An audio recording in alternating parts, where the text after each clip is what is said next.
কোনো উপায় না থাকায় বাড়ির বারান্দায় বারান্দায় চলছে শিক্ষার্থীদের পাঠদান কর্মসূচি।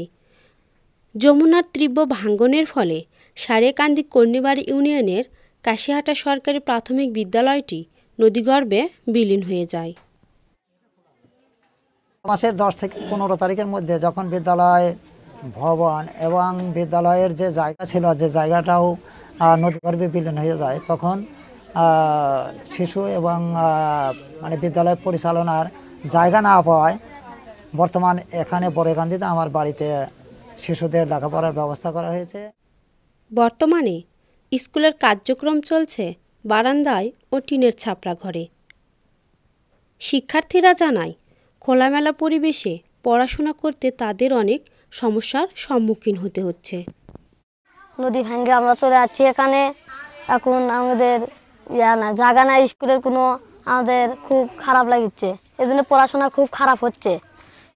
বৃষ্টি আসলে পানি পড়ে, খাতা কলম বই সব ভিজে যায়। বাড়ির আঙিনায় পর্যাপ্ত পরিমাণ জায়গা না থাকায় ও মননশীল পরিবেশ না হওয়ায় খেলাধুলা থেকেও বঞ্চিত হচ্ছে শিক্ষার্থীরা। আমাদের ওখানে খুব স্মৃতি ছিল, আমি 1 থেকে 5ম শ্রেণীতে পড়ছি, ওখানে আমরা খেলাধুলা করতে পারছি। এখানে নদী ভেঙে এসে এখানে খেলাধুলা করতে পারছি না, কিন্তু এখানে ক্লাস হচ্ছে ঠিক, কিন্তু ভালো মতো হচ্ছে না।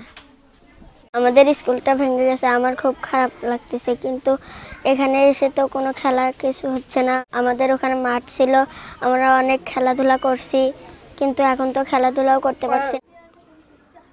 যমুনা নদী করাল গ্রাসে স্কুলটি পরপর কয়েকবার ভাঙে। 2014 সালে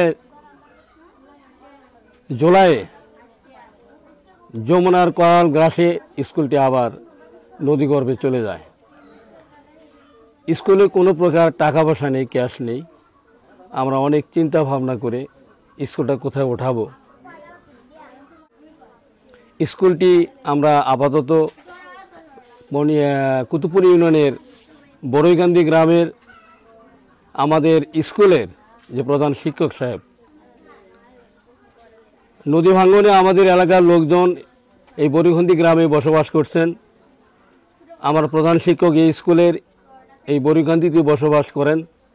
আপাতত স্কুলটি তার বাড়িতে এনে আমরা পরিচালনা করছি।